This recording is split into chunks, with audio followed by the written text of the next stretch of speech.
ಸ್ಕೂಲ್ಟೆಕ್ ಕರ್ನಾಟಕ ಚಾನಲ್ಗೆ ಸ್ವಾಗತ. ನಾವು ಇನ್ನು ಮುಂದೆ 6ನೇ ತರಗತಿಯ ವಿಜ್ಞಾನ ಎಲ್ಲಾ ಪ್ರಶ್ನೋತ್ತರಗಳನ್ನು ವಿಡಿಯೋಗಳ ಮುಖಾಂತರ ಹಾಕುತ್ತೇವೆ ಅಥವಾ ನೀವು ಸೈನ್ಸ್ ನೋಟ್ಸ್ ಅಂತ ತಿಳ್ಕೊಳ್ಬಹುದು. 1ರಿಂದ 11ನೇ ಪಾಠವರೆಗೂ ಎಲ್ಲ ಪಾಠಗಳ ನೋಟ್ಸ್ಗಳನ್ನು ಹಾಕುತ್ತೇವೆ. ನೀವು ಇನ್ನೂ ಏನಾದರೂ ಸಬ್ಸ್ಕ್ರೈಬ್ ಮಾಡ್ಕೊಂಡಿಲ್ಲ ಅಂದ್ರೆ ಮಾಡ್ಕೊಳ್ಳಿ. ಮತ್ತೆ ನಿಮ್ಮ ಫ್ರೆಂಡ್ಸ್ ಜೊತೆನೂ ಶೇರ್ ಮಾಡಿ. ವಿಡಿಯೋ ಇಷ್ಟವಾದಲ್ಲಿ ಲೈಕ್ ಕೂಡ ಮಾಡಿರಿ. ಓಕೆ, ಎಲ್ಲರಿಗೂ ಸ್ವಾಗತ. ಸ್ಕೂಲ್ ಟೆಕ್ ಚಾನಲ್ಗೆ ಮತ್ತೊಮ್ಮೆ ಸ್ವಾಗತ. ಸೊ ನೀವು ಚಾನಲ್ನ ಸಬ್ಸ್ಕ್ರೈಬ್ ಮಾಡ್ಕೊಳ್ಳಿ. ಸಬ್ಸ್ಕ್ರೈಬ್ ಮಾಡ್ಕೊಂಡ್ರೆ ಏನಾಗುತ್ತೆ, ನಾವು ಮುಂದಿನ 4ನೇ ತರಗತಿಯ ಅಥವಾ 4ನೇ ಪಾಠ 11ನೇ ಪಾಠ ತನಕ ಏನು ಹಾಕ್ತಾ ಇದೀವಲ್ಲ ಅದು ನಿಮಗೆ ಮೊದಲು ಬರುತ್ತೆ. ನೀವು ಎಲ್ಲರಿಗಿಂತ ಮೊದಲ ಆ ವಿಡಿಯೋಗಳನ್ನ ನೋಡಬಹುದು. ಸೊ ನಾವು ಇವತ್ತು ನೋಡೋಣ 6ನೇ ತರಗತಿ ವಿಜ್ಞಾನ ಯಾವುದು, 3ನೇ ಪಾಠ ಪದಾರ್ಥಗಳನ್ನು ಬೇರ್ಪಡಿಸುವಿಕೆ. ನಾವೇನ್ ಮಾಡ್ತೀವಪ್ಪ ಅಂದ್ರೆ ಪದಾರ್ಥಗಳನ್ನ ಬೇರ್ಪಡಿಸುವಿಕೆಯನ್ನ ಇವತ್ತು ನೋಡೋಣ. ಇವತ್ತಿನ ದಿನ ನೋಡೋಣ. ಅಭ್ಯಾಸಗಳು ಶುರು ಆಯ್ತಾ? ಸೊ ನೀವು ಚೆನ್ನಾಗಿ ನೀಟಾಗಿ ಇವುಗಳನ್ನೆಲ್ಲ ಬರ್ಕೊಂಡು ನೋಟ್ಸ್ ಮಾಡ್ಕೊಂಡು ನೀವು ಎಕ್ಸಾಮ್ ಪ್ರಿಪೇರ್ ಮಾಡಬಹುದು. ಆಯ್ತಾ? ಏನಿದೆ, ಒಂದು ಮಿಶ್ರಣದ ವಿವಿಧ ಘಟಕಗಳನ್ನು ನಾವು ಏಕೆ ಬೇರ್ಪಡಿಸಬೇಕು? ಆಯ್ತಾ? 2 ಉದಾಹರಣೆಗಳನ್ನು ಕೊಡಿ. ಏನ್ ಕೇಳಿದಾರೆ ಇಲ್ಲಿ, ಒಂದು ಮಿಶ್ರಣದ ವಿವಿಧ ಘಟಕಗಳನ್ನು ನಾವು ಏಕೆ ಬೇರ್ಪಡಿಸಬೇಕು ಅಂದ್ರೆ ಸೆಪರೇಟ್ ಯಾಕೆ ಮಾಡಬೇಕು, ಒಂದೇ ಕೂಡಿದ್ರೆ ಅದನ್ನ 2 ಉದಾಹರಣೆ ಕೊಡಿ. ಉತ್ತರ, 2 ಪ್ರತ್ಯೇಕ ಆದರೆ ಉಪಯುಕ್ತವಾದ ಘಟಕಗಳನ್ನು ಬೇರ್ಪಡಿಸಲು. ಅಂದ್ರೆ ಏನಾಗುತ್ತೆ, 2 ಉಪಯುಕ್ತ ವಸ್ತುಗಳು ಒಂದೊಂದರಲ್ಲಿ ಕೂಡಿದ್ರೆ ಅವುಗಳನ್ನ ಬೇರ್ಪಡಿಸಬೇಕು. ಯಾಕಂದ್ರೆ ಅವುಗಳನ್ನ ಉಪಯೋಗ ಮಾಡ್ಬೇಕಲ್ಲ ನಾವು, ಆದರೆ ಉಪಯುಕ್ತವಾದ ಘಟಕಗಳನ್ನು ಬೇರ್ಪಡಿಸಲು. ಎರಡನೇದೇನಿದೆ, ಉಪಯುಕ್ತವಲ್ಲದ ಘಟಕಗಳನ್ನು ತೆಗೆಯಲು. ಇದಕ್ಕೆ ಉದಾಹರಣೆ ಏನಿದೆ, ಇವಾಗ ಭತ್ತ ಒಂದಿರುತ್ತೆ, ಭತ್ತದಲ್ಲಿ ಹೊಟ್ಟು ಕೂಡ ಕೂಡಿರುತ್ತದೆ. ಸೊ ನೀವು ಅನ್ನ ಮಾಡ್ಬೇಕಾದ್ರೆ ಭತ್ತದ ಹೊಟ್ಟು ಮತ್ತೆ ಅನ್ನ 2 ಸೇರ್ ಹಾಕ್ತೀರಾ? ಇಲ್ಲಲ್ಲ. ಸೊ ಭತ್ತದ ಹೊಟ್ಟನ್ನ ಹೊರಗೆ ತೆಗಿಬೇಕು, ಅದು ಉಪಯುಕ್ತವಲ್ಲದ ಘಟಕ. ಆಯ್ತಾ? ಅದಾದ್ಮೇಲೆ ಅಶುದ್ಧಕಾರಕ ಅಥವಾ ಹಾನಿಕಾರಕ ಘಟಕಗಳನ್ನು ಬೇರ್ಪಡಿಸುವುದು. ಆಯ್ತಾ? ಅಶುದ್ಧ ಅಂದ್ರೆ ಯಾವುದು ಕಲ್ಮಶ ಇರುತ್ತೆ ಅದನ್ನ, ಅಥವಾ ಹಾನಿಕಾರಕ ದೇಹಕ್ಕೆ ಯಾವ್ದು ಹಾನಿ ಮಾಡುತ್ತಲ್ಲ ಅದನ್ನ ಬೇರ್ಪಡಿಸಬೇಕು. ಅದರಿಂದ ಉದಾಹರಣೆಗೆ ನೋಡಿ, ಬೆಣ್ಣೆಯನ್ನು ತೆಗೆಯಲು ಮೊಸರನ್ನು ಕಡಿಯುವುದು. ನೀವು ಮೊಸರಿನಿಂದ ಏನ್ ಮಾಡ್ತೀರಾ, ಮೊಸರನ್ನ ಕಡಿದ್ರೆ ಮಜ್ಜಿಗೆ ಆಗುತ್ತೆ, ಮಜ್ಜಿಗೆಯಲ್ಲಿ ಏನ್ ಬರುತ್ತೆ, ಬೆಣ್ಣೆ ಬರುತ್ತೆ. ಬೆಣ್ಣೆಯನ್ನ ಬೇರ್ಪಡಿಸಲು ನೀವು ಏನ್ ಮಾಡಿದ್ರಿ, ಮೊಸರನ್ನ ಕಡಿಯುವುದು ಅಂದ್ರೆ ಮೊಸರನ್ನ ಮಜ್ಜಿಗೆ ಮಾಡಿ ಮಜ್ಜಿಗೆಯಿಂದ ಬೆಣ್ಣೆಯನ್ನು ತೆಗೆಯುವುದು. 2 ನೋಡಿ, ಜೋಳದಲ್ಲಿನ ಕಸವನ್ನು ಬೇರ್ಪಡಿಸುವುದು. ನೀವು ಜೋಳ ತಂದ್ರೆ ಹಾಗೆ ಡೈರೆಕ್ಟ್ ಹೋಗಿ ಗಿರಣಿಯಲ್ಲಿ ಬೀಸ್ಕೊಂಡ್ ಬರಲ್ಲ. ಜೋಳವನ್ನ ಸ್ವಚ್ಛ ಮಾಡ್ಕೊಂಡು ಆಮೇಲೆ ಗಿರಣಿಗೆ ಹೋಗಿ ಬೀಸ್ಕೊಂಡ್ ಬಂದು ಆಮೇಲೆ ರೊಟ್ಟಿ ಮಾಡ್ತಿರಲ್ವಾ, ಅದೇ ಅದರಲ್ಲಿ ಕಸ ಕಡ್ಡಿ ಇದ್ರೆ ಅದು ರೊಟ್ಟಿ ಸರಿಯಾಗಿ ಆಗಲ್ಲ. ಅದಕ್ಕೋಸ್ಕರ ಇಲ್ಲಿ 2 ನೋಡಿ ಏನಿದೆ, 2 ಏನಿದೆ, ತೂರುವಿಕೆ ಎಂದರೇನು, ಇದನ್ನು ಎಲ್ಲಿ ಬಳಸುವರು? ತೂರುವಿಕೆ ಎಂದರೇನು, ಅದನ್ನ ಎಲ್ಲಿ ಬಳಸ್ತಾರೆ ಅಂತ ಕೇಳಿದ್ದಾರೆ. ಆಯ್ತಾ? ಉತ್ತರ, ಬೀಸುವ ಗಾಳಿಯ ಸಹಾಯದಿಂದ ಒಂದು ಮಿಶ್ರಣದಲ್ಲಿರುವ ಭಾರವಾದ ಮತ್ತು ಹಗುರವಾದ ಘಟಕಗಳನ್ನು ಬೇರ್ಪಡಿಸುವ ವಿಧಾನವೇ ತೂರುವಿಕೆ. ಆಯ್ತಾ? ಸೊ ಇಲ್ಲಿ ನೀವೇನ್ ಮಾಡ್ತೀರಾ ಅಂದ್ರೆ, ಇಲ್ಲಿ ಜ್ವಾಳ ಸುರಿತೀರಾ ಅಲ್ವಾ, ಆಮೇಲೆ ಈ ಕಡೆಯಿಂದ ಏನ್ ಮಾಡುತ್ತದು, ಜೋರಾಗಿ ಗಾಳಿ ಬೀಸ್ತಾ ಇರುತ್ತೆ. ಸೊ ಎಲ್ಲ ಭಾರವಾದ ವಸ್ತುಗಳು ಇಲ್ಲಿ ಸಂಗ್ರಹಣೆ ಆಗುತ್ತವೆ. ಆಯ್ತಾ? ನೀವು ನೋಡಿರ್ಬಹುದು ತೂರುವಿಕೆ. ಆಮೇಲೆ ಅದು ಟೊಳ್ಳು ಅದೇನೇನ್ ಇರುತ್ತಲ್ಲ, ಕಸ ಕಡ್ಡಿ ಅದೆಲ್ಲ ಹಾರಿ ಹೊರಗಡೆ ಹೋಗುತ್ತದೆ. ಸೊ ಇಲ್ಲಿ ನಿಮ್ಮ ಇದು ನೀವು ಎಲ್ಲ ಜೋಳ ಎಲ್ಲ ಕಲೆಕ್ಷನ್ ಮಾಡ್ಕೊಳ್ಬಹುದು. ಆಯ್ತಾ? ಬೀಸುವ ಗಾಳಿಯ ಸಹಾಯದಿಂದ ಒಂದು ಮಿಶ್ರಣದಲ್ಲಿರುವ ಭಾರವಾದ ಮತ್ತು ಹಗುರವಾದ ಘಟಕಗಳನ್ನು ಬೇರ್ಪಡಿಸುವ ವಿಧಾನ. ಹಗರಿದ್ದದ್ದು ಈ ಕಡೆ ಎಲ್ಲ ಹಾರಿ ಹೋಗುತ್ತೆ ಗಾಳಿಯಲ್ಲಿ, ಈ ಕಡೆಯಿಂದ ಗಾಳಿ ಬಂದಾಗ. ಆಯ್ತಾ? ಸೊ ಅದಾದ್ಮೇಲೆ ಇಲ್ಲಿ ಏನೇನು ಉಳಿತಲ್ಲ ಇದೆಲ್ಲ ಭಾರವಾದ ವಸ್ತು, ಇದು ಭಾರವಾದ ವಸ್ತು, ಇದೆಲ್ಲ ಹಗುರವಾದ ವಸ್ತು, ಎಲ್ಲ ಹಾರಿ ಹೊರಗಡೆ ಹೋಗುತ್ತದೆ. ಆಯ್ತಾ? ಈ ವಿಧಾನವನ್ನು ಧಾನ್ಯದ ಕಾಳಿನಿಂದ ಹಗುರವಾದ ಹೊಟ್ಟಿನ ಕಣಗಳನ್ನು ಬೇರ್ಪಡಿಸಲು ರೈತರು ಅನುಸರಿಸುತ್ತಾರೆ. ಇದನ್ನೇನ್ ಮಾಡ್ತಾರಪ್ಪ, ರೈತರ ಅನುಸರಿಸ್ಕೊಂಡು ಹೋಗ್ತಾರೆ. ಯಾಕಂದ್ರೆ ಉದಾಹರಣೆಗೆ ಇವಾಗ ನೋಡಿ, ಜೋಳದಲ್ಲಿ ಕಸ ಇರುತ್ತೆ, ಆ ಕಸವನ್ನು ಹೇಗೆ ಬೇರ್ಪಡಿಸ್ತೀರಾ, ಗಾಳಿಗೆ ತೂರಿದ್ರೆ ಅದು ಗಾಳಿಯಲ್ಲಿರುವ ಹಗುರವಾದ ವಸ್ತುಗಳೆಲ್ಲ ಹಾರಿ ಹೋಗುತ್ತವೆ, ಭಾರವಾದ ವಸ್ತುಗಳೆಲ್ಲ ಅಲ್ಲೇ ಉಳಿಯುತ್ತವೆ. ಆಯ್ತಾ. 3 ನೋಡಿ ಇನ್ನೇನಿದೆ, 3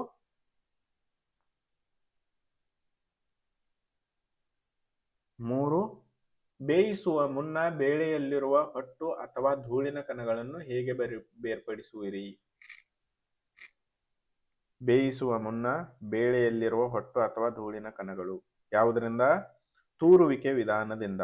ಸೊ ನಿಮ್ಮ ಮನೆಯಲ್ಲಿ ನೋಡಿರ್ಬೋದು, ಅನ್ನ ಮಾಡೋಕ್ಕಿಂತ ಮೊದಲು ಅಮ್ಮ ಏನ್ ಮಾಡ್ತಾರೆ, ಅದನ್ನ ಮರದಲ್ಲಿ ಹಾಕೊಂಡು ಕೇರ್ತಾರಲ್ವಾ, ಕೇರ್ ಏನ್ ಮಾಡ್ತಾರೆ, ಧೂಳು ಹೊಟ್ಟು ಅದೆಲ್ಲ ಹೊರಗಡೆ ತೆಗೆಯುತ್ತಾಳೆ. ಆಯ್ತಾ. ಅದಾದ್ಮೇಲೆ ಅವಳು ಅನ್ನವನ್ನ ಮಾಡ್ತಾಳೆ. ಸೊ ಅದನ್ನ ಏನಂತ ಕರಿತೀವಿ? ತೂರುವಿಕೆಯ ವಿಧಾನದ ಮೂಲಕ. 4 ನೋಡಿ, ಜರಡಿ ಹಿಡಿಯುವಿಕೆ ಎಂದರೇನು? ಇದನ್ನು ಎಲ್ಲಿ ಬಳಸುವರು? ಏನ್ ಕೇಳಿದ್ದಾರೆ? ಜರಡಿ ಹಿಡಿಯುವಿಕೆ ಎಂದರೇನು, ಇದನ್ನು ಎಲ್ಲಿ ಬಳಸುತ್ತಾರೆ ಅಂತ ಕೇಳಿದ್ದಾರೆ. ಆಯ್ತಾ. ಉತ್ತರ: ಮಿಶ್ರಣದಲ್ಲಿರುವ ವಿವಿಧ ಗಾತ್ರದ ಕಣಗಳನ್ನು ಜರಡಿಯ ಸಹಾಯದಿಂದ ಬೇರ್ಪಡಿಸುವ ವಿಧಾನವೇ ಜರಡಿ ಹಿಡಿಯುವಿಕೆ. ಅಂದ್ರೆ ಒಂದೊಂದು ಚಿಕ್ಕದಿರುತ್ತೆ, ಒಂದೊಂದು ದೊಡ್ಡದಿರುತ್ತೆ. ಅಂದ್ರೆ ಕಾಳದಲ್ಲಿ ಕಲ್ಲುಗಳು ಅಥವಾ ಇವು ಒಂದು ಮಿಶ್ರಣಗಳು ಬಂದಿರ್ತಾವಲ್ಲ ಸಣ್ಣ ಸಣ್ಣ, ಸೊ ಅವುಗಳನ್ನ ನಾವು ಬೇರ್ಪಡಿಸಬೇಕು. ಅದಕ್ಕೆ ಏನ್ ಮಾಡ್ತೀವಿ? ವಿವಿಧ ಗಾತ್ರದ ಕಣಗಳನ್ನು ನಾವು ಚಾನಿಗೆ ಅಂತೀವಲ್ಲ, ಚಾನಿಗೆ ಅಥವಾ ಚಾನಿಸುವುದು, ಅದಕ್ಕೆ ಜರಡಿ ಅಂತ ಕರೀತಾರೆ. ಮಿಶ್ರಣದಲ್ಲಿರುವ ವಿವಿಧ ಗಾತ್ರದ ಕಣಗಳನ್ನು ಜರಡಿಯ ಸಹಾಯದಿಂದ ಬೇರ್ಪಡಿಸುವ ವಿಧಾನವೇ ಜರಡಿ ಹಿಡಿಯುವಿಕೆ. 1. ಜೋಳ ಗೋಧಿಯಲ್ಲಿರುವ ಹೊಟ್ಟು ಮತ್ತು ಕಲ್ಲುಗಳನ್ನು ಬೇರ್ಪಡಿಸಲು. ಕರೆಕ್ಟು. ಯಾಕಂದ್ರೆ ಕಲ್ಲುಗಳು ಚಿಕ್ಕದಿರುತ್ತೆ, ಜೋಳ ಒಂದ್ ಸ್ವಲ್ಪ ದೊಡ್ಡದಿದ್ರು ಅವೆಲ್ಲ ಚಿಕ್ಕ ಕಲ್ಲುಗಳು ಹೊರಗಡೆ ಬರುತ್ತವೆ. ಮರಳಿನಲ್ಲಿರುವ ವಿವಿಧ ಗಾತ್ರದ ಕಲ್ಲುಗಳನ್ನು ಬೇರ್ಪಡಿಸಲು. ಇಲ್ಲಿ ನೀವು ನೋಡಿರ್ಬಹುದು, ಇದನ್ನೆಲ್ಲಿ ಮಾಡ್ತಾರೆ, ಯಾರಾದ್ರೂ ಹೊಸ ಮನೆ ಕಟ್ತಾ ಇದ್ರೆ ಅಲ್ಲಿ ನೋಡಿ ಉಸುಕ ಸೋಸ್ತಾರಲ್ಲ, ಅದಕ್ಕೆ ಜರಡಿ ಹಿಡಿಯೋದಂತ ಕರೀತಾರೆ. ಉಸುಕು ಅಥವಾ ಉಸುಬು ಅಥವಾ ಮರಳು ಅಂತ ಕರಿತೀವಲ್ಲ, ಸೊ ಅದರಲ್ಲಿ ದೊಡ್ಡ ದೊಡ್ಡ ಕಲ್ಲುಗಳೆಲ್ಲ ಹೊರಗಡೆ ಬರುತ್ತೆ, ಆಮೇಲೆ ಸೋಸಿದ್ದು ಚೆನ್ನಾಗಿರೋ ಮರಳು ಕೆಳಗಡೆ ಹೋಗುತ್ತದೆ. 3. ಹಿಟ್ಟಿನಲ್ಲಿರುವ ಹೊಟ್ಟನ್ನು ಬೇರ್ಪಡಿಸಲು. ನೋಡಿ, ಇದನ್ನು ಕೂಡ ಮನೆಯಲ್ಲೇ ಮಾಡ್ತಾರೆ.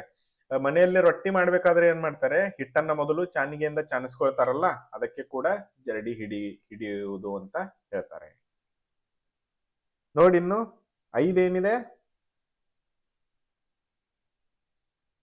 5 ನಾವು ಯಾವ್ದು ನೋಡ್ತಾ ಇದೀವಿ? ಪದಾರ್ಥಗಳನ್ನು ಬೇರ್ಪಡಿಸುವಿಕೆ ಪಾಠವನ್ನ ನೋಡ್ತಾ ಇದೀವಿ ಅಲ್ವಾ. ನೋಡಿ, ಮರಳು ಮತ್ತು ನೀರನ್ನು ಅವುಗಳ ಮಿಶ್ರಣದಿಂದ ಹೇಗೆ ಬೇರ್ಪಡಿಸುವಿರಿ? ಇದೊಂದು ಸ್ವಲ್ಪ ದೊಡ್ಡದಿದೆ, ನೋಡೋಣ. ಉತ್ತರ: ನೀರಿನಿಂದ ಮರಳನ್ನು ಬೇರ್ಪಡಿಸುವ ಹಂತಗಳು. ಮೊದಲನೇದೇನಿದೆ?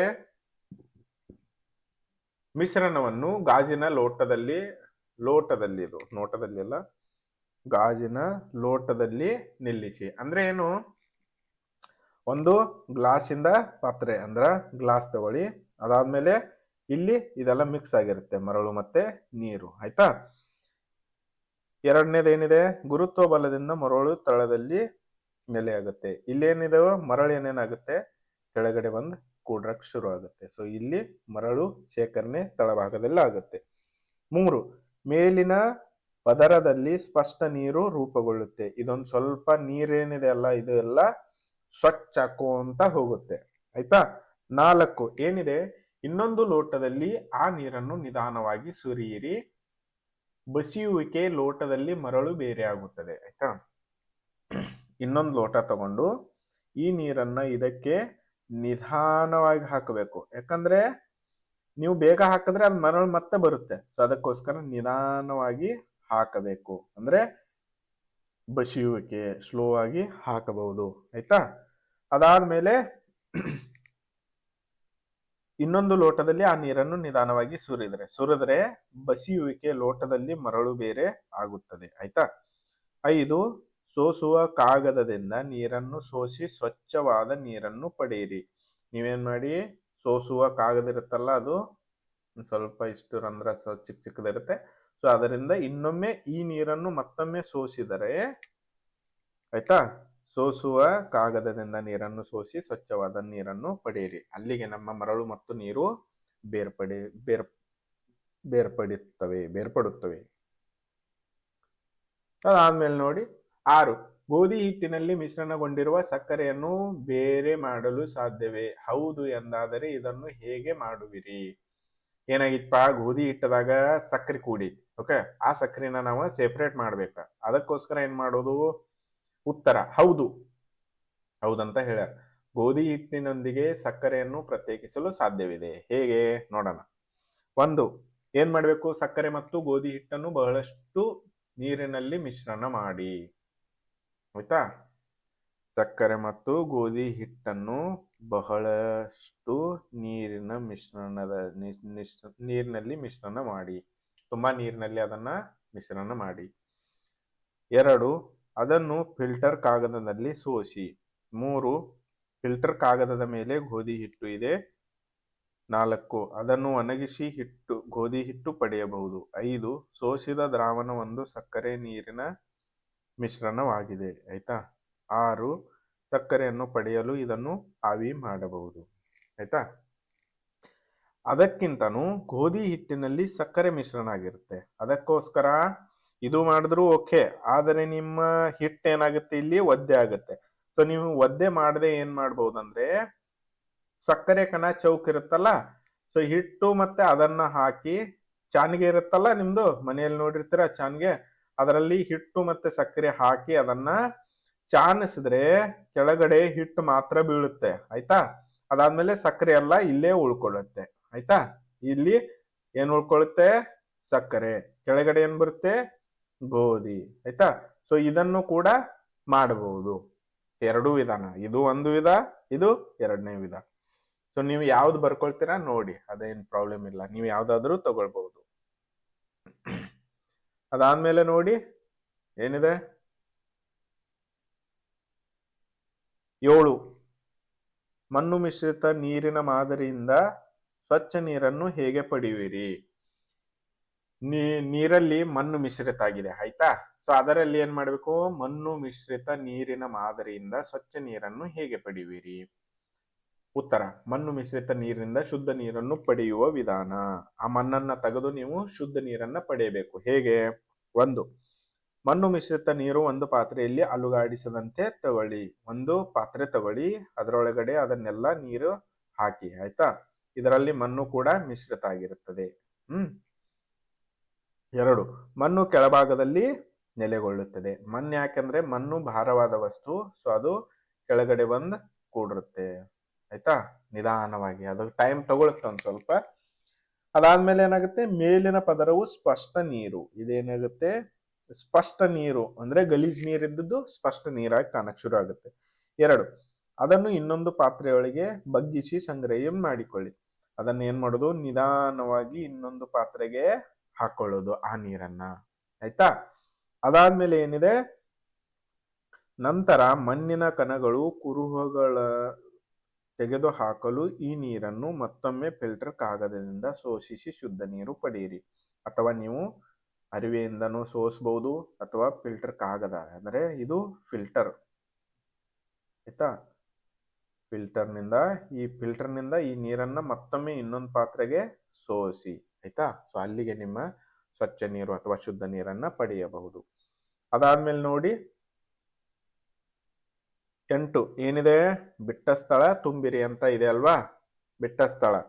ಎ, ಪೈರಿನಿಂದ ಭತ್ತದ ಕಾಳುಗಳನ್ನು ಬೇರ್ಪಡಿಸುವ ವಿಧಾನವನ್ನು ಎನ್ನುವರು. ಏನಂತ ಕರೀತಾರೆ? ಬಡಿಯುವಿಕೆ. ಅಂದ್ರೆ ಇದೊಂದು ಭತ್ತ ಇದೆ. ಆಯ್ತಾ? ಈ ಬ್ಯಾಟ್ ತರ ಇರುತ್ತಲ್ಲ, ಅದನ್ನ ತಗೊಂಡ ಇದನ್ನ ಬಡದ್ರೆ ಭತ್ತ ಅಂದ್ರೆ ಹತ್ರದ ಹೊಟ್ಟು ಬೇರ್ಪಡುತ್ತೆ, ನಿಮಗೆ ಅಕ್ಕಿ ಮಾತ್ರ ಉಳಿಯುತ್ತದೆ. ಸೊ ಅದಕ್ಕೆ ಏನಂತ ಕರಿತೀವಿ? ಬಡಿಯುವಿಕೆ ಅಂತ ಕರಿತೀವಿ. ಸೊ 1ನೇ ಉತ್ತರ ಯಾವುದು? ಎದ್ದು ಬಿಟ್ಟ ಸ್ಥಳದಲ್ಲಿ ಬಡಿಯುವಿಕೆ ಎನ್ನುವರು. ಬಿ, ಕುದಿಸಿ ಆರಿಸಿದ ಹಾಲನ್ನು ಬಟ್ಟೆಯ ತುಂಡಿಗೆ ಸುರಿದರೆ ಅದರ ಮೇಲೆ ಕೆನೆ ಉಳಿಯುತ್ತದೆ. ಹಾಲಿನಿಂದ ಕೆನೆಯನ್ನು ಪ್ರತ್ಯೇಕಿಸುವ ಈ ಕ್ರಿಯೆ ಸೋಸುವಿಕೆಗೆ ಉದಾಹರಣೆಯಾಗಿದೆ. ಏನ್ ಮಾಡೋದಪ್ಪ? ಹಾಲಿನೊಳಗೆ ಕೆನೆ ಇರುತ್ತೆ. ಆಯ್ತಾ? ಸೊ ಅದನ್ನ ಏನ್ ಮಾಡೋದು? ಒಂದು ಬಟ್ಟೆ ಇಟ್ಟು ಅದನ್ನ ಸೋಸೋದು ಅಂತಾರಲ್ಲ, ಅದಕ್ಕೆ ಸೋಸುವಿಕೆ ಅಂತ ಹೇಳಿ ಕರಿತೀವಿ. ಸಿ, ಸಮುದ್ರದ ನೀರಿನಿಂದ ಉಪ್ಪನ್ನು ಆವಿಕರಣ ಕ್ರಿಯೆಯಿಂದ ಪಡೆಯುವರು. ಏನ್ ಮಾಡೋದು? ಸಮುದ್ರ ನೀರನ್ನ ಕುದಿಸ್ತಾರಲ್ಲ, ಸೊ ಕುದಿಸಿದ ಮೇಲೆ ಅದ್ರ ಮೇಲ್ಗಡೆ ಆವಿ ಬರುತ್ತೆ. ಸೊ ಅದಕ್ಕೆ ಏನಂತ ಕರೀತಾರೆ? ಆವೀಕರಣ ಮಾಡಿ ಅದರಿಂದ ಉಪ್ಪನ್ನು ಪ್ರತ್ಯೇಕಿಸುತ್ತಾರೆ ಅಥವಾ ಸೆಪರೇಟ್ ಮಾಡ್ತಾರೆ. ಆಯ್ತಾ. ಡಿ ಏನಿದೆ, ಒಂದು ಬಕೆಟ್ನಲ್ಲಿ ಮಣ್ಣು ಮಿಶ್ರಿತ ನೀರನ್ನು ಇಡಿ. ರಾತ್ರಿ ಇಟ್ಟಾಗ ಅಶುದ್ಧ ಕಾರಕಗಳು ತಳದಲ್ಲಿ ಕೆಳಗಡೆ ಸಂಗ್ರಹಗೊಂಡವು. ಆಯ್ತಾ. ಅಂದ್ರೆ ಏನು ಹೇಳಿದರೆ, ಒಂದು ಬಕೆಟ್ನಲ್ಲಿ ನೀರಿಟ್ಟಾಗ ಅಂದ್ರೆ ಮಣ್ಣು ಮಿಶ್ರಿತ ನೀರನ್ನಿಟ್ಟಾಗ ರಾತ್ರಿ ಎಲ್ಲ ಇಡಿ, ಅದಾದ್ಮೇಲೆ ಮಣ್ಣು ಏನ್ ಮಾಡುತ್ತೆ, ಕೆಳಗಡೆ ಸಂಗ್ರಹ ಆಗುತ್ತದೆ. ಆ ನಂತರ ಸ್ವಚ್ಛ ನೀರನ್ನು ಮೇಲಿಂದ ಬಸಿಯಲಾಗುವುದು. ಈ ಉದಾಹರಣೆಯಲ್ಲಿ ಬಳಸಿದ ಬೇರ್ಪಡಿಸುವ ಕ್ರಿಯೆಯನ್ನು ಬಸಿಯುವಿಕೆ ಅಂತ ಹೇಳಿ ಕರೀತಾರೆ. ಆಯ್ತಾ. ಅಂದ್ರೆ ನೀವು ಇದನ್ನ ರಾತ್ರಿ ಎಲ್ಲ ಇಡ್ತಿರಲ್ಲ, ಸೊ ರಾತ್ರಿ ಎಲ್ಲ ಇಟ್ಟಾಗ ಏನಾಗುತ್ತೆ, ಮಣ್ಣು ಕೆಳಗಡೆ ಬರುತ್ತೆ. ಈ ವಿಧಾನಕ್ಕೆ ಏನಂತಾರೆ, ಬಸಿಯುವಿಕೆ ಅಥವಾ ಗುರುತ್ವ ಬಲದಿಂದ ಬೇರ್ಪಡಿಸುವಿಕೆ ಅಂತಾನು ಕರೀತಾರೆ. ತಿಳಿತಾ. ಗುರುತ್ವ ಬಲ ಯಾಕಂದ್ರೆ ಮಣ್ಣು ಭಾರವಾದ ವಸ್ತು, ಅದು ಗುರುತ್ವ ಬಲದಿಂದ ಮಣ್ಣು ಕೆಳಗಡೆ ಬರುತ್ತೆ, ಅದಕ್ಕೋಸ್ಕರ ಅದನ್ನ ಗುರುತ್ವ ಬಲದಿಂದ ಬೇರ್ಪಡಿಸುವಿಕೆನೂ ಅಂತಾರೆ. ಅಥವಾ ಇದನ್ನೇ ಇನ್ನೊಂದು ಭಾಷೆಯಲ್ಲಿ ಬಸಿಯುವಿಕೆ ಅಂದ್ರೆ ಇನ್ನೊಂದು ವಿಧದಲ್ಲಿ ಬಸಿಯುವಿಕೆ ಅಂತ ಹೇಳನ್ನು ಕರೀತಾರೆ. ಆಯ್ತಾ. ನೋಡಿ ಇನ್ನು ಇದೆ ಮುಂದೆ 9ನೇದು ಏನಿದೆ ನೋಡಿ. 9 ಸರಿ ಅಥವಾ ತಪ್ಪು ಗುರುತಿಸಿ. ಇದೇ ರೀತಿ ಮುಂದಿನ ವಿಡಿಯೋಗಳಿಗಾಗಿ ಸಬ್ಸ್ಕ್ರೈಬ್ ಮಾಡಿಕೊಳ್ಳಿ. ನೋಡಪ್ಪ ಏನ್ ಹೇಳ್ತಾ ಇದಾರೆ, ಎಲ್ಲರೂ ಸಬ್ಸ್ಕ್ರೈಬ್ ಮಾಡ್ಕೊಳ್ಳಿ, ಅಂದ್ರೆ ನಾವು ನೆಕ್ಸ್ಟ್ ಹಾಕೋ ವಿಡಿಯೋಗಳು ನಿಮ್ಮ ಹತ್ರ ತಲುಪುತ್ತವೆ. 9ನೇದು ಇದೆ ಅಲ್ವಾ, ಏನಿದೆ ನೋಡಿ. ಸರಿ ಅಥವಾ ತಪ್ಪು ಎಂದು ಗುರುತಿಸಿ. ಎ, ಹಾಲು ಮತ್ತು ನೀರಿನ ಮಿಶ್ರಣವನ್ನು ಸೋಸುವಿಕೆಯಿಂದ ಬೇರ್ಪಡಿಸಬಹುದು. ತಪ್ಪು. ಹಾಲಲ್ಲಿ ಯಾವತ್ತಾದ್ರೂ ನೀರು ಹಾಕಿದ್ರೆ ಅದನ್ನ ಸೆಪರೇಟ್ ಮಾಡಕ್ಕೆ ಆಗುವುದಿಲ್ಲ. ಆಯ್ತಾ. ಬಿ, ಉಪ್ಪು ಮತ್ತು ಸಕ್ಕರೆಯ ಪುಡಿ ಮಾಡಿದ ಮಿಶ್ರಣವನ್ನು ತೂರುವಿಕೆ ಕ್ರಿಯೆಯಿಂದ ಬೇರ್ಪಡಿಸುವುದು. ತಪ್ಪು. ಯಾಕಂದ್ರೆ ಉಪ್ಪು ಮತ್ತು ಸಕ್ಕರೆ ಇವೆರಡು ಭಾರವಾದ ವಸ್ತುಗಳು, ಸೊ ಅವು ಅಂದ್ರೆ ತೂರುವಿಕೆಯಿಂದ ಗಾಳಿಗೆ ಹಾರುವುದಿಲ್ಲ ಅವು. ಆಯ್ತಾ.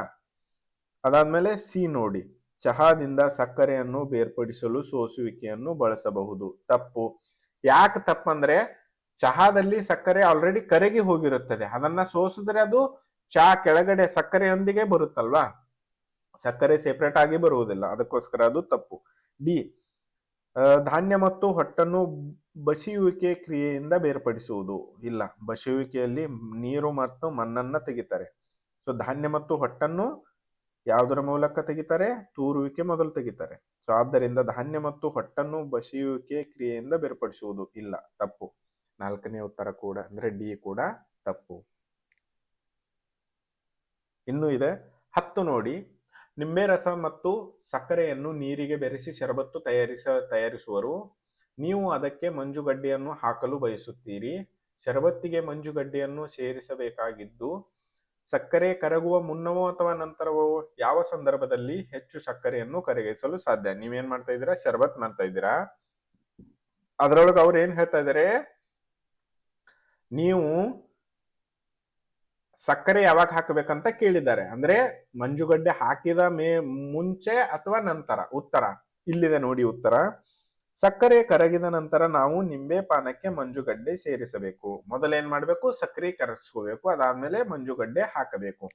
ಮಂಜುಗಡ್ಡೆ ಸೇರಿಸುವ ಮೊದಲು ಹೆಚ್ಚು ಸಕ್ಕರೆ ಸೇರಿಸಿ ಕರಗಿಸಲು ಸಾಧ್ಯ. ಅಂದ್ರೇನು, ಮಂಜುಗಡ್ಡೆ ಹಾಕೋಕ್ಕಿಂತ ಮುಂಚೆ ನಾವು ಹೆಚ್ಚು ಸಕ್ಕರೆಯನ್ನ ಕರಗಿಸಬಹುದು, ಅಂದ್ರೆ ಬೇಗ ಕರಗಿಸಬಹುದು. ಮಂಜುಗಡ್ಡೆ ಸೇರಿಸಿದ ನಂತರ ಸಕ್ಕರೆ ಜಾಸ್ತಿ ಕರಗಸಕ್ಕಾಗಲ್ಲ. ಎರಡನೇದು, ಅದು ಸ್ಲೋ ಆಗಿ ಕರಗುತ್ತೆ, ಅಂದ್ರೆ ಒಂದ್ ಸ್ವಲ್ಪ ನಿಧಾನವಾಗಿ ಕರಗುತ್ತೆ. ಆಯ್ತಾ. ಸೊ ಅದಾದ ನಂತರ ಇಲ್ಲಿಗೆ ನಿಮ್ಮ ಈ ಪಾಠ ಯಾವ್ದು ನೋಡ್ತಾ ಇದ್ವಿ, 3ನೇ ಪಾಠ ಅಲ್ವಾ? 3ನೇ ಪಾಠನ? ಹೌದು, 3ನೇ ಪಾಠ ಪದಾರ್ಥಗಳನ್ನು ಬೇರ್ಪಡಿಸುವಿಕೆ. ಸೊ ಇದೇ ರೀತಿ 3ನೇದು ಮುಗೀತಲ್ವಾ, ಈಗ 3ನೇದು ಮುಗೀತು. ಇನ್ ನಾವೇನ್ ಮಾಡ್ತೀವಿ, 4ನೇ ಪಾಠನೂ ಹಾಕ್ತಿವಿ. ಅದಕ್ಕೋಸ್ಕರ ನೀವೇನ್ ಮಾಡ್ಕೊಳ್ಬೇಕು, ಸಬ್ಸ್ಕ್ರೈಬ್ ಮಾಡ್ಕೊಳ್ಬೇಕು. ಸಬ್ಸ್ಕ್ರೈಬ್ ಯಾಕೆ ಮಾಡ್ಕೊಳ್ಬೇಕಂದ್ರೆ, ನಾವು ನೆಕ್ಸ್ಟ್ 4ನೇ ವಿಡಿಯೋ ಹಾಕ್ತಿವಲ್ಲ, ಸೊ ಅದರ ನೋಟಿಫಿಕೇಶನ್ ನಿಮಗೆ ಬರುತ್ತೆ. ನೋಟಿಫಿಕೇಶನ್ ಬರುತ್ತೆ, ಅದಕ್ಕೋಸ್ಕರ ನೀವು ಚಾನಲ್ನ ಸಬ್ಸ್ಕ್ರೈಬ್ ಮಾಡ್ಕೊಳ್ಳಿ. ಮತ್ತೊಂದು, ಒಂದು ಎಲ್ಲರಿಗಿಂತ ಮುಂಚೆ ನೀವು ನೋಡ್ಬಹುದು. ಎರಡನೇದು, ನಾವು ವಿಡಿಯೋ ಹಾಕಿದ ತಕ್ಷಣ ನಿಮಗೆ ನೋಟಿಫಿಕೇಶನ್ ಮೂಲಕ ಅದು ಇದು ಬರುತ್ತೆ. ಅದಕ್ಕೋಸ್ಕರ ನೀವೇನ್ ಮಾಡ್ಕೊಳ್ಳಿ, ಚಾನಲ್ನ ಸಬ್ಸ್ಕ್ರೈಬ್ ಮಾಡ್ಕೊಳ್ಳಿ. ವಿಡಿಯೋ ಇಷ್ಟವಾದಲ್ಲಿ ಲೈಕ್ ಕೂಡ ಮಾಡಿ, ನಿಮ್ಮ ಫ್ರೆಂಡ್ಸ್ ಜೊತೆನೂ ಶೇರ್ ಮಾಡಿರಿ. ಆಯ್ತಾ. ಸೊ ನಾವು ಮತ್ತೆ ಮುಂದಿನ ವಿಡಿಯೋಲಿ ಭೇಟಿಯಾಗೋಣ. ಸ್ಕೂಲ್ ಟೆಕ್ ಕರ್ನಾಟಕ ಚಾನಲ್ಗೆ ಸ್ವಾಗತ. ನಾವು ಇನ್ನು ಮುಂದೆ 6ನೇ ತರಗತಿಯ ವಿಜ್ಞಾನ ಎಲ್ಲಾ ಪ್ರಶ್ನೋತ್ತರಗಳನ್ನು ವಿಡಿಯೋಗಳ ಮುಖಾಂತರ ಹಾಕುತ್ತೇವೆ, ಅಥವಾ ನೀವು ಸೈನ್ಸ್ ನೋಟ್ಸ್ ಅಂತ ತಿಳ್ಕೊಳ್ಬಹುದು. 1ರಿಂದ 11ನೇ ಪಾಠವರೆಗೂ ಎಲ್ಲ ಪಾಠಗಳ ನೋಟ್ಸ್ಗಳನ್ನು ಹಾಕುತ್ತೇವೆ. ನೀವು ಇನ್ನೂ ಏನಾದರೂ ಸಬ್ಸ್ಕ್ರೈಬ್ ಮಾಡ್ಕೊಂಡಿಲ್ಲ ಅಂದ್ರೆ ಮಾಡ್ಕೊಳ್ಳಿ. ಮತ್ತೆ ನಿಮ್ಮ ಫ್ರೆಂಡ್ಸ್ ಜೊತೆನೂ ಶೇರ್ ಮಾಡಿ. ವಿಡಿಯೋ ಇಷ್ಟವಾದಲ್ಲಿ ಲೈಕ್ ಕೂಡ ಮಾಡಿರಿ.